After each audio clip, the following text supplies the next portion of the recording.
Koneksi antar materi modul 2.3 Coaching untuk Supervisi Akademik oleh saya Herta Sialagan, SPD MM, CGP Rekognisi kelas A1103 dengan fasilitator pemandu saya adalah Dr. Niki Noberta, MPD, yang menjadi refleksi pengalaman belajar di modul 23. Setelah mempelajari modul 23, saya memahami bahwa sebagai guru penggerak haruslah mampu menjalankan peran guru penggerak, yaitu menjadi coach bagi guru yang lain, agar mampu menuntun guru yang lain untuk menemukan sendiri solusi atas masalah yang dihadapinya melalui kegiatan supervisi akademik menggunakan konsep coaching. Refleksi pengalaman belajar di modul 2.3. Coaching dapat kita artikan sebagai proses menstimulasi dan mengeksplorasi pemikiran dan proses kreatif seorang coachee untuk memaksimalkan potensi pribadi dan profesional yang dimiliki. Coaching lebih membantu seseorang untuk belajar atau menuntun daripada mengajarinya. Agar menjadi coach yang baik, saya harus memiliki yang pertama, paradigma berpikir coaching. Terdiri dari 1. Fokus pada coachee, rekan yang akan dikembangkan. 2. Bersikap terbuka dan ingin tahu. 3. Memiliki kesadaran diri yang kuat. 4. Mampu melihat peluang baru dan masa depan. Agar menjadi coach yang baik, saya harus memiliki juga, yaitu prinsip coaching yang terdiri dari 1. Kemitraan. 2. Proses kreatif. 3. Memaksimalkan potensi. Agar menjadi coach yang baik, saya juga harus memiliki, yaitu kompetensi inti coaching yang terdiri dari 1. Kehadiran penuh atau presence. Yang kedua, mendengarkan aktif. Yang ketiga, mengajukan pertanyaan berbobot. Agar proses coaching berjalan dengan baik, saya harus menerapkan alur percakapan Tirta, yaitu tujuan, identifikasi, rencana aksi, dan tanggung jawab. Di dalam tujuan terjadi menyepakati topik pembicaraan dan hasil pembicaraan.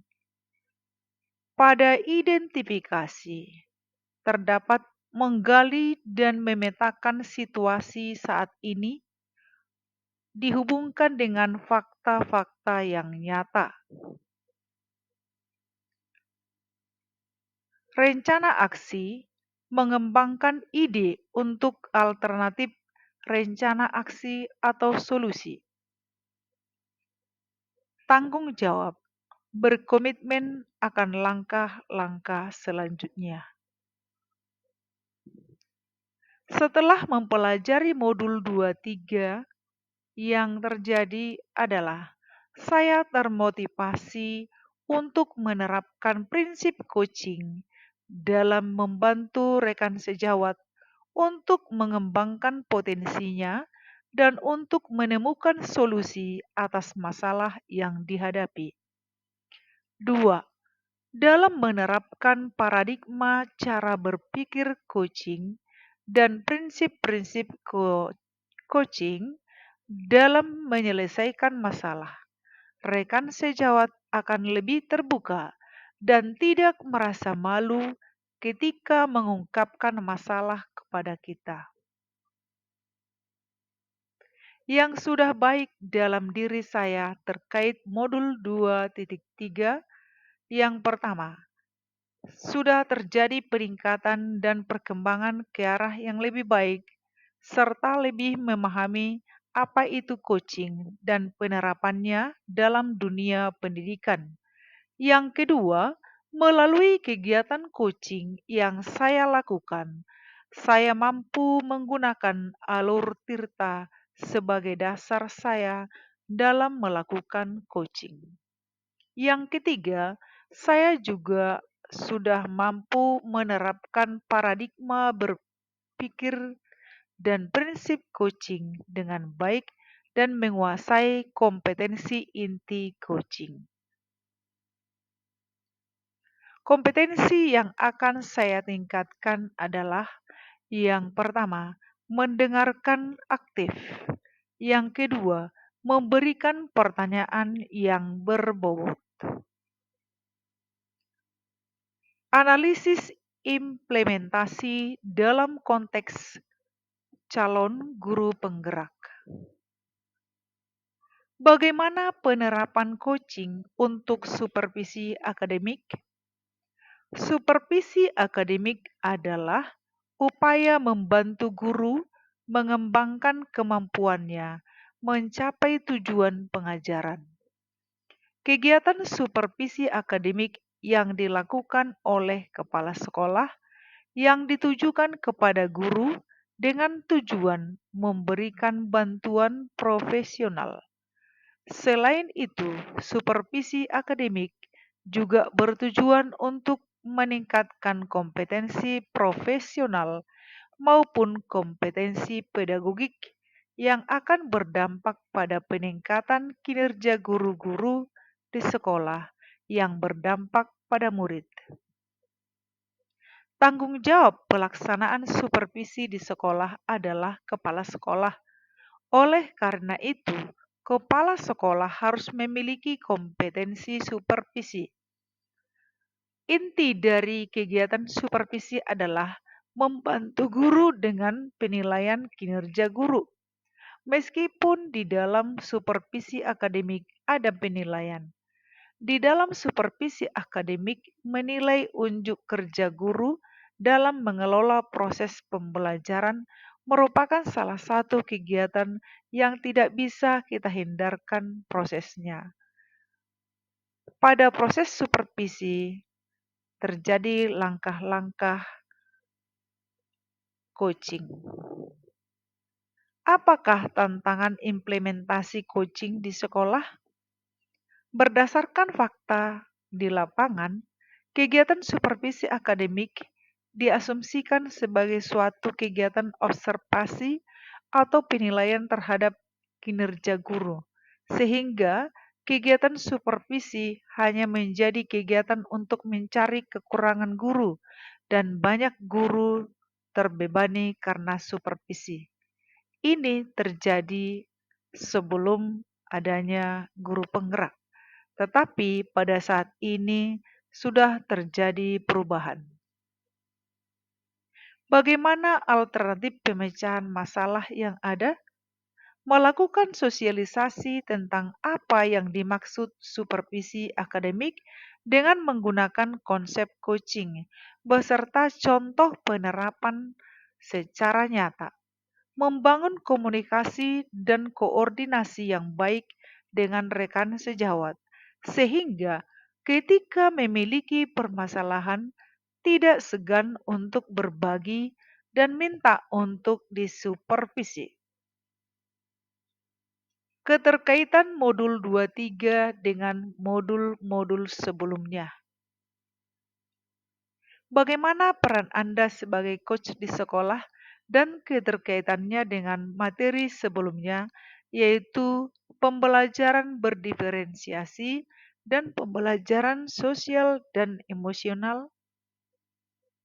Modul 21 pembelajaran berdiferensiasi. Sebelum merancang pembelajaran berdiferensiasi, Terlebih dahulu kita dapat memetakan kebutuhan belajar murid, setidaknya berdasarkan 3 aspek, yaitu aspek kesiapan, minat, dan profil murid. Ketiga aspek tersebut dapat ditelusuri dari murid, salah satunya melalui proses coaching. Pembelajaran berdiferensiasi bertujuan untuk mengoptimalkan pembelajaran dan tentunya hasil dari pembelajaran murid diperlukan pembelajaran yang dikembangkan sesuai dengan kebutuhan belajar murid. Pembelajaran berdiferensiasi dapat memenuhi kebutuhan belajar murid dan membantu mencapai hasil belajar yang optimal karena pembelajaran berdiferensiasi berpikir pada pemenuhan kebutuhan belajar murid dan guru merespon kebutuhan belajar murid tersebut. Modul 2.2 Pembelajaran sosial dan emosional. Pembelajaran sosial dan emosional adalah pembelajaran yang dilakukan secara kolaboratif seluruh komunitas sekolah. Proses kolaborasi ini memungkinkan anak dan orang dewasa di sekolah memperoleh dan menerapkan pengetahuan, keterampilan, dan sikap positif mengenai aspek sosial dan emosional. Pembelajaran sosial dan emosional bertujuan untuk memberikan pemahaman, penghayatan, dan kemampuan untuk mengelola emosi, menetapkan dan mencapai tujuan positif, merasakan dan menunjukkan empati kepada orang lain, membangun dan mempertahankan hubungan yang positif, membuat keputusan yang bertanggung jawab. Dalam membimbing murid untuk membuat keputusan yang bertanggung jawab, salah satunya dapat dilakukan dengan proses coaching. Pembelajaran sosial emosional berbasis kesadaran penuh untuk mewujudkan kesejahteraan atau well-being. Kompetensi sosial emosional tersebut yaitu kesadaran diri, pengenalan emosi, pengelolaan diri, pengenalan emosi dan fokus, kesadaran diri atau empati, keterampilan sosial resiliensi, dan pengambilan keputusan yang bertanggung jawab. Bagaimana keterkaitan keterampilan coaching dengan pengembangan kompetensi sebagai pemimpin pembelajaran? Keterkaitan keterampilan coaching dengan pengembangan kompetensi sebagai pemimpin pembelajaran. Keterampilan coaching perlu dimiliki para pemimpin pembelajaran untuk menuntun segala kekuatan sebagai komunikasi pembelajaran antara guru dan murid. Coaching memiliki peran yang sangat penting bagi pemimpin pembelajaran karena dapat digunakan untuk menggali potensi diri sekaligus mengembangkannya dengan berbagai strategi yang disepakati bersama. Proses coaching yang berhasil akan menghasilkan kekuatan yang bagi coach dan coachee untuk mengembangkan diri secara berkesinambungan. Pengembangan kekuatan dan potensi diri inilah yang menjadi tugas seorang coach atau pemimpin pembelajaran. Sekian dan terima kasih. Mohon maaf jika ada yang salah, bisa dikoreksi. Terima kasih.